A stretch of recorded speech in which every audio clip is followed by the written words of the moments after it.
And I remember walking out of the office and looking through a little clearing over on the next block, which was right in front of the Monroe Street address, and seeing a lot of police cars over there.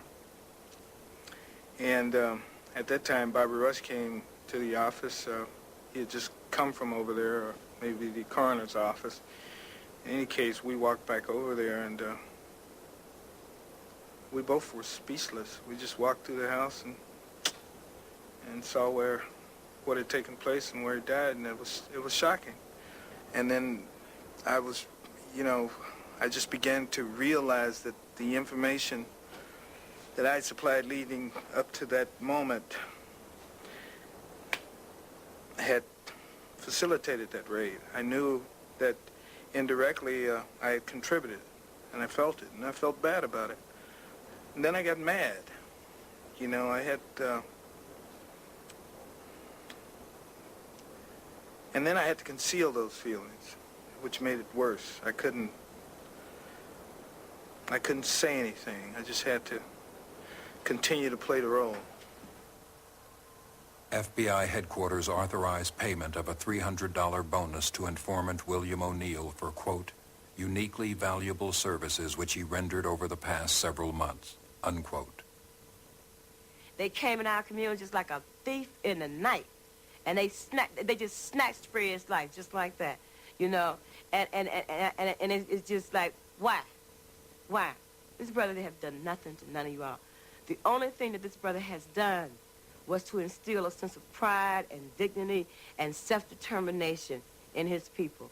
State's Attorney Edward Hanrahan gave an official account of the raid to the press. As soon as Sergeant Daniel Groth and officers James Davis, who were leading our men, announced their office, occupants of the apartment attacked them with shotgun fire.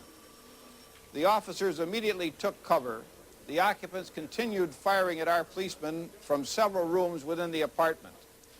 Thereafter, 3 times, Sergeant Groth ordered all his men to cease firing and told the occupants to come out with their hands up.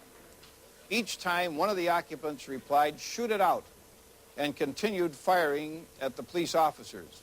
The press at the beginning had taken Hanrahan's line. This was a shootout. 200 shots were fired. The Panthers fired half of them. Nobody was really challenging that except a young Sun-Times reporter by the name of Brian Boyer, who went down there and he saw the evidence. And it didn't take a genius to look at what was there and see that all the bullets were going in one direction, and all those bullet holes were pointing towards Fred Hampton's bedroom, and the middle bedroom where Verlina and Doc Satchel and everyone was. Conflicting descriptions of the raid made headlines in the Chicago papers. The account that we made public yesterday gives a detailed explanation of what happened in that apartment. I stand wholeheartedly behind it as absolutely accurate. There is one inconsistency in, well, for example... I do not intend to quibble about that account. You intend to get at the truth? The account that we gave of the events is the truth. State's Attorney Hanrahan supported his account with photographs intended to prove the Panthers had fired at the police. We went, took those pictures, and saw they weren't what they appeared to be. The back door, the circles around the bullet holes, they turned out to be nail heads. We went and we saw that they were nail heads because we had possession of the apartment. As far as the door that the Panthers were really supposedly firing into, that turned out to be the bedroom door, and it was a door that the police had made into Swiss cheese with their machine gun bullets. The controversy grew. This blatant act of legitimatized murder strips all credibility from law enforcement. In the context of other acts against militant blacks in recent months, it suggests an official policy of systematic repression.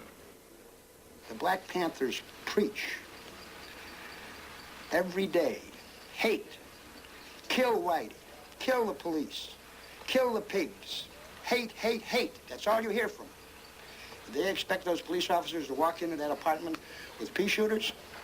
You've seen the guns that were there. What were they there for? Members of the Black Panther Party were taking people from the community through the apartment so they can actually see what was going on. people were able to go through the house, and they were lined up all around the block in the cold in the wintertime to see what actually happened. Don't touch nothing, don't move nothing, cause we want to keep everything just the way it is. Don't touch no walls. This here is the room where the first brother Mark Clark was murdered at. Even if they want to take somebody to jail, it'll be a simple matter of just shooting some tear gas in here to draw everybody out. Right on. This is where our chairman had his brains blown out, and he lay in his bed, sleeping at 4:30 in the morning. I think that the police waited till the 17th of December to actually seal that apartment, so it was open for almost 2 weeks. And we spent a better part of those 2 weeks getting that evidence out of there.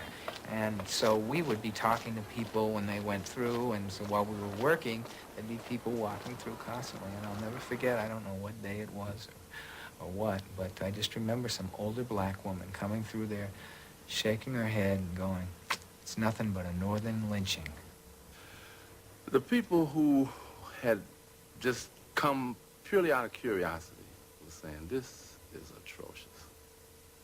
This, even law and order people were saying, this is unlawful and it's disorderly.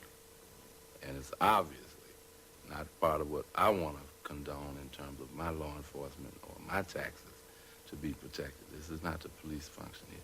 People realized that there had been a trial, a conviction, and an execution in that house. You know, it can happen to any of us. And that was fear, shame, you know, sorry. What could we do? Why couldn't we have protected Fred? I wish I knew how it would feel to be free. I wish I could break all the chains holding me. I wish I could say all the things that I should say. I had a mass for Fred, and I was just shattered. I was devastated. And in the midst of this mass, I was trying to explain to our children, because we had all the school children there, all 1,300, and I was trying to explain to them the importance of Fred. And I wasn't getting through, and at least I felt like I wasn't getting through. And in the midst of my explanation, I just burst into tears. And the next thing I knew, here was one of our 8th grade boys. He jumped up and he said, "I am Fred Hampton."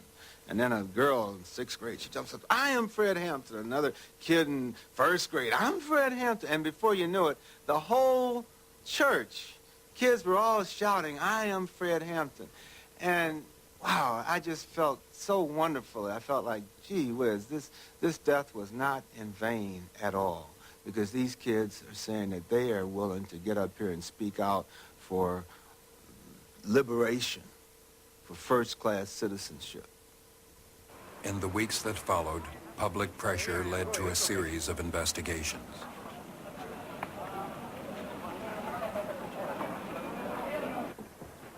An FBI ballistics expert established that all but one of the more than 90 shots had been fired by the police. All charges against the Panthers were dropped. No police were indicted. But the families of Hampton and Clark and the survivors of the raid sued the government for violation of their civil rights. Years later, the case was closed when federal and local governments and the police agreed to an out-of-court settlement of $1.8 million.